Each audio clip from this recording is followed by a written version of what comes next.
Hello friends, welcome to my channel. This is the very first video that I'm posting in this channel. If you have seen my introductory video, you might have noticed that I really like nonfiction, and within nonfiction, one of the genres I really like is travelogues. Who doesn't like to travel, right? We all have the wanderlust, but again, even though we have the desire to go see exotic places, for lack of time or lack of money, most of us could not travel when we really wanted to travel. So, readers like you and me, we settle for armchair traveling, which is picking up books that talks about travel, which is aka travelogues. So that's one of my favorite genres. And in today's video, I'm gonna bring the top 10 travelogues that I really enjoyed and I really wanted to share it with you guys and recommend those books to you. So the way that I've sectioned this video is out of the 10 books, there are like underlying themes based on the geographical location. So I'm going to start with the first two books from India because I'm from India and travelogues from India is one thing that I really like. Even though I was born and brought up in India, there are places that I've never seen in India. So these books are really enjoyable for me. So I normally look for travelogues from India and read them. So the very first book that I'm going to talk about, the title is Travelogues from India and read them. So the very first book that I'm going to talk about, the title is Truck Day India by Rajat Ubekar. This book is a very unique book. The travelogue really happens when the author travels with the truck drivers in India and observe, how their life is and what are the difficulties that they face in being a truck driver. How there are no regulations for a lot of their safety or even operating hours of the truck, etc. On top of that, he takes us to the backside of the story where the human element of the drivers, and also he takes us to a lot of least traveled places in India. So I really recommend this book, and if you can find this here in United States, but I think it's available in Amazon that you can order. So that's my first recommendation. And the second recommendation that I have is Following Fish Travels Around the Indian Coast by Samanth Subramanian. So, like I said earlier, I was born and brought up in India, and also I lived very close to the coastal communities. So, this book really is a travelogue by the author who goes to all these coastal communities or seafaring communities that includes fishermen and also people who build boats, and also wherever the story takes him, along with the fish, that includes consumption of seafood habit in India. So this book has a lot of unknown facts and very interesting facts surrounded by the theme of the fish. So if you are interested in this kind of topic, this is the second book that I'm going to recommend to you. I really enjoyed this book. So now I'm going to move to the next category, which is South America. So there are like three books that I'm going to recommend that I really enjoyed when it comes to travels within South America. South America is really big, so some of the books did not cover all the countries. Some did uh, the other countries, and vice versa. So the very first book that I'm going to recommend today, I think most of you guys will would have heard about this book, and it came out as a movie. So the book's title is Motorcycle Diaries, written by Ernesto Che Guerra. So a lot of people know Che, based on his participation in the revolution in Cuba. But this particular book is not a political one, but it acted as a primer for Che's later political life. So if you haven't seen the movie or read the book, I really recommend this book because as a 24-year-old doctor, medical doctor, who traveled with this friend on a motorcycle from Argentina and all the way to Caracas in Venezuela. So the travel itself is 11,000 miles, and they did it in 270 days. But what's so special about this book is, the observation, and then the plight of a lot of this working class people that they encountered during this voyage really transforms him. And he really wanted to end the journey by going to a leper colony and treat a lot of the people who got infected by or affected by leprosy. So it's a very profound book, which has not only the travel enjoyment part of it, but also it has a lot of um, the primer for political ideology creation as well. So I really recommend this book. That's the number one book in South America. The second book that I'm going to recommend, it's called Turn Right at Machu Picchu: Rediscovering the Lost City One Step at a Time by Mark Adams. So when it comes to South America, one of the things that I am really intrigued about is the ancient civilization of the Incas, and how the conquistadors, the Spaniards, came and conquered them. There is another whole set of timeline that we can go into later in other videos. But this book is primarily the experience by the author by climbing the classical Inca Trail, which is close to like 48 kilometers or 28 miles. But the main part is it goes through so much elevation change, all the way from 8,000 feet to, at times the highest peak that they have to cross is like 13,000 feet. And it's a very treacherous trek. So also, when the author takes us with him on this treacherous trek, also he gives us a lot of history lessons behind in the Incas, how the Spaniards conquered them, and how a lot of this ruins were forgotten for a very long time. And like in the previous book I mentioned, Motorcycle Diaries, Che and his friend, they happened to visit these ancient ruins of the Inca in the Machu Picchu. So this is another book that I really enjoy, which talks about the elements of history, some exotic places, ancient history, exotic places, and also being outdoors. So if you really like this combination, I strongly recommend this book. And then on the third book in the South American category is Life and Death in Andes by Kim McGuire. So Andes is the longest mountain range that's above the water. There are longer mountain ranges underneath the ocean, but this is the longest mountain range above the water, and it touches 7 countries. So I think it goes up to 8,900 kilometers, which is like 5,500 miles. So this book talks about the author's journey through not all the 7 of the countries that's touched by Andes, but some of the countries. And the topics that he brings in this book are very popularly known, but when he talks about those topics in greater detail, he surprises us with a lot of uh, trivias and information. So some of the topics that he really talks about in this book is, the narcotics related Pablo Escobar in Colombia. How he became very powerful, and then how eventually, he got, his empire crumbled. So he goes into a lot of details in that particular topic.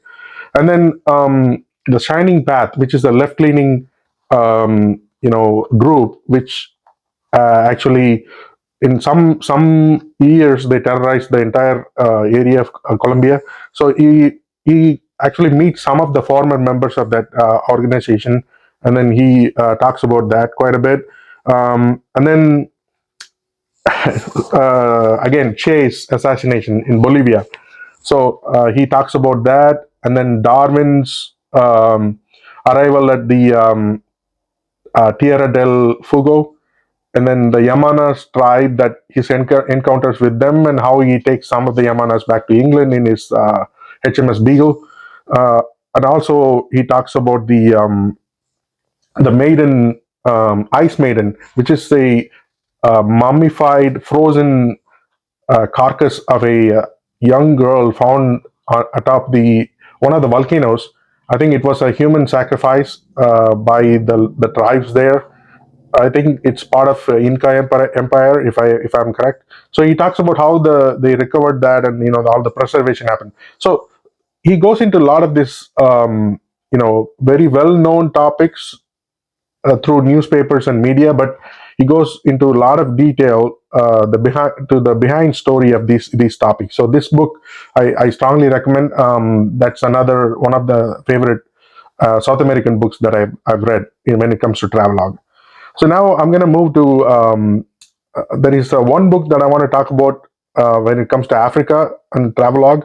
There are several books that has been written when it comes to African travelogue, but this book, even though it might be outdated for the current time, travelogue that happens in 1980. So the title of the book is called Africa Solo, and the author is Kevin Kircher.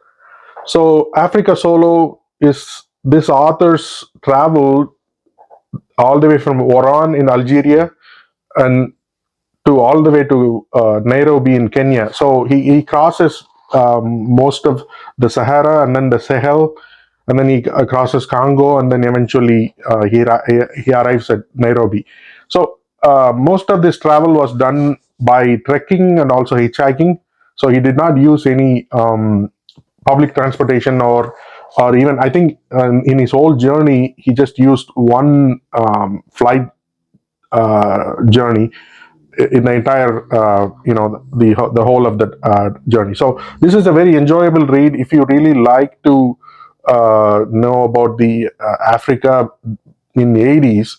I don't think it's even possible to do that trek even today, with all the political changes and also the ethnic tensions and all that within Africa.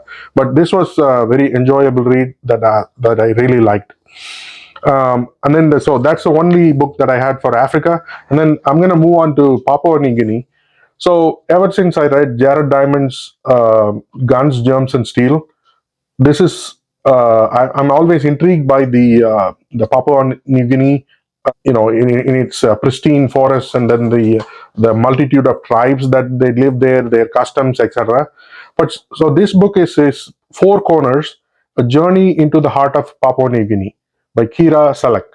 So this is again a solo trek did by the author in 1994.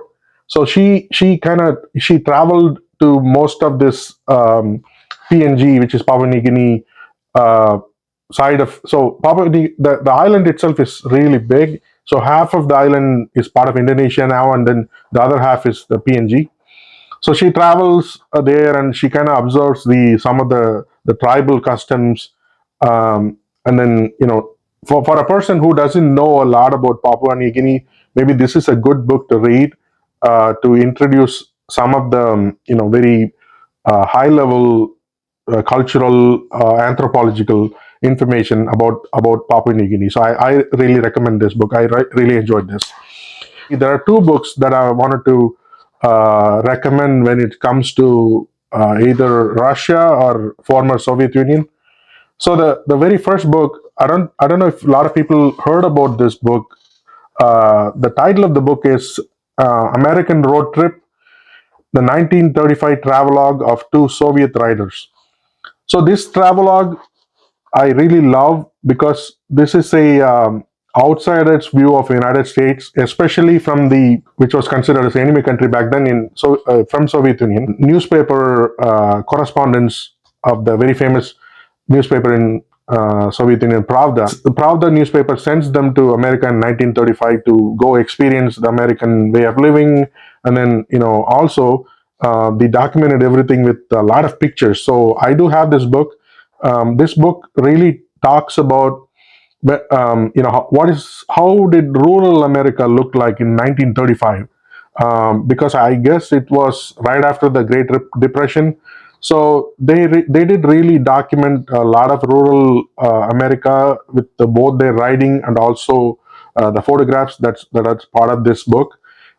So I really recommend this book. Thing What mentioning here is these two authors. They are called Ilya Ilf and Evgeny Petrov.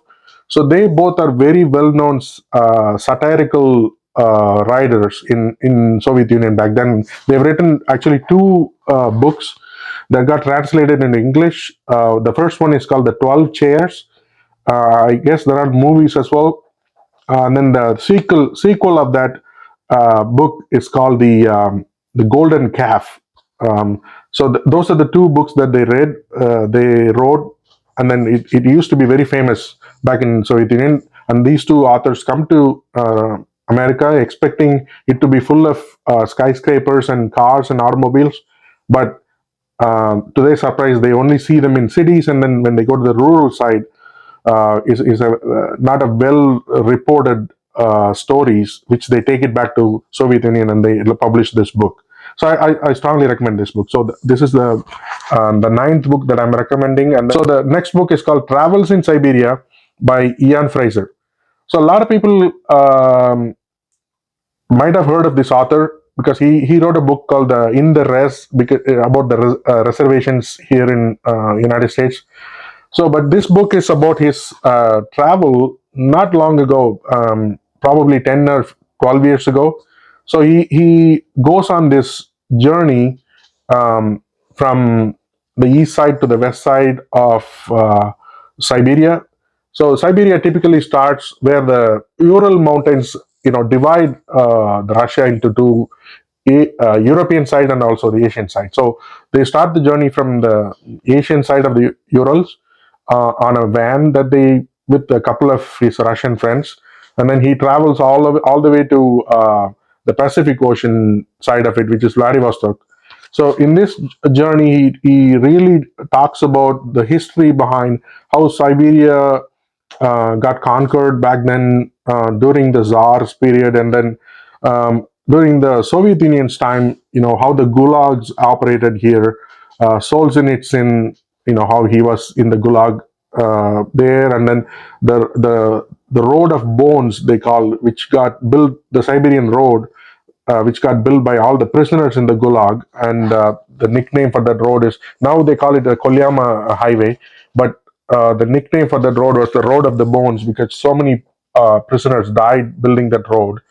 So he kind of goes on this journey, and he explains the landscape, the people, and also the history that was behind all those places. So this was a very enjoyable read. If you're really interested in learning about the Siberian side of Russia, this travelogue is a must read. Again, the book's title is Travels in Siberia by Ian Fraser. And then the last book that I'm going to talk about, recommend or talk about and recommend, is by a very famous. We all know him as a very famous travelogue writer, Bill Bryson. So I've read majority of Bill Bryson's travelogues, but this one is actually very special for me because I really enjoyed this book. So the book's title is called In a Sunburned Country by Bill Bryson. So this book is about his travels in Australia, and he tells so many stories about the Aborigines in Australia, how it got colonized, and then the landscape, how there are like so many varieties of eucalyptus trees in Australia, you know, and things like how the invasive species almost destroyed the entire outback, the rabbit introduction, and also uh, the domesticated animals to build the railroad, including camels and water buffaloes. They got shooed away once the railroad is done, or when they became obsolete. They got shooed away into the outback, and how they multiplied over the years. A lot of people don't know this, but the majority of the camels the country with a lot of camels, we always will assume something like in Africa or in the Middle East. But to my surprise, after I read this book, I learned that most of the camels live in Australia, and you know, things like this, like very interesting tidbits and trivia. The whole book is full of that. So this is another book I really recommend. Um, and then that I think that's the 10th book on my 10 travelogue recommendation. I hope you guys really liked my recommendation. I will see you guys in the next video with a very similar interesting book recommendation. Until then, bye bye.